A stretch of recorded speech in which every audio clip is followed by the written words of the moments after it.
A good thing or a bad? Would you have preferred to play today and need the match? Will you practice again? I'll practice again.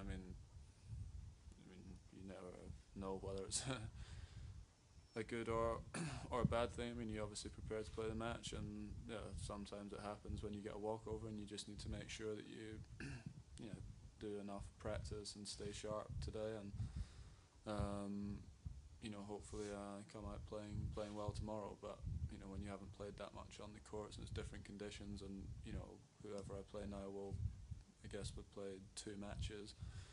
It might take a little while for me to adjust tomorrow, and I need to make sure I'm patient.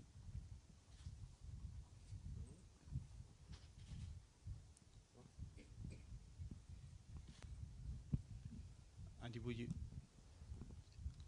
you be watching your next opponents at all, their match? I didn't. I don't even know when they're on. I'm going to practice again when I'm done here, and try and get on centre court when Djokovic match is finished, and then yeah, probably try and get out of here as soon as I'm done. You're a young guy and you've had a lot of success, but compared to Roger Federer, you're relatively new to this. Are you amazed by the fact that he still has so much desire and wants to hang in there, and that he does so well at like 31 that his interest hasn't changed? Yeah, I think it's. It's not. To me, it's his performances throughout the whole year. It's his consistency that's been the most impressive thing. Guys have had a lot of success and played well. Someone like Agassi, played very well deep into his 30s, but to have the consistency that Rogers had throughout pretty much every year and be right at the top of the game for so long, that's what's something that's not been done before, really. And well, I hope that's the case with some of the guys just now. That I hope when I'm 31, I'm still have a lot of desire and still trying to compete at the highest level. But it's such a hard thing to do, and he's been doing it now. It's getting close to 10 years, so it's very impressive in a sport as physical as this one to have done that. Oh, okay. Lisa. Andy, you spoke about relief yesterday after winning the US Open. How have you changed, you think, as a person?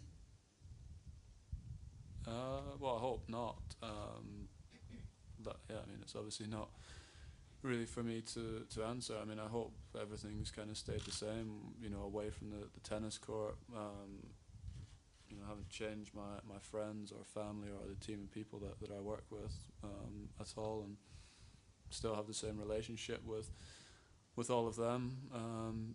Yeah, I just hope that when I'm on the court, I'll play a little bit freer, maybe than in the past, and will have a little bit more confidence in myself in certain moments in big matches. That's what I would hope I would gain from the US Open. There's all this talk about maybe Sir Andy Murray, or at least maybe you'll be on the OBE list and stuff. Does that have any meaning to you, or not so important in the scheme of things? It was something. I don't. It's not something I think about, or when I'm training and stuff.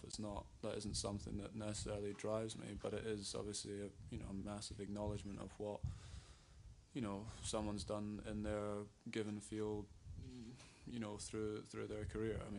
I've had it, like you said, a very short career so far. I still hopefully have a lot of years left on the tour, so I'm sure something like that can wait. I don't think what I've done just now, would justify something like that.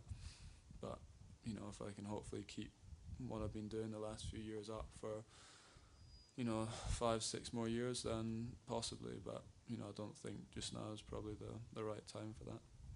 Andy, has anything surprised you about the reaction or the response to your US Open win?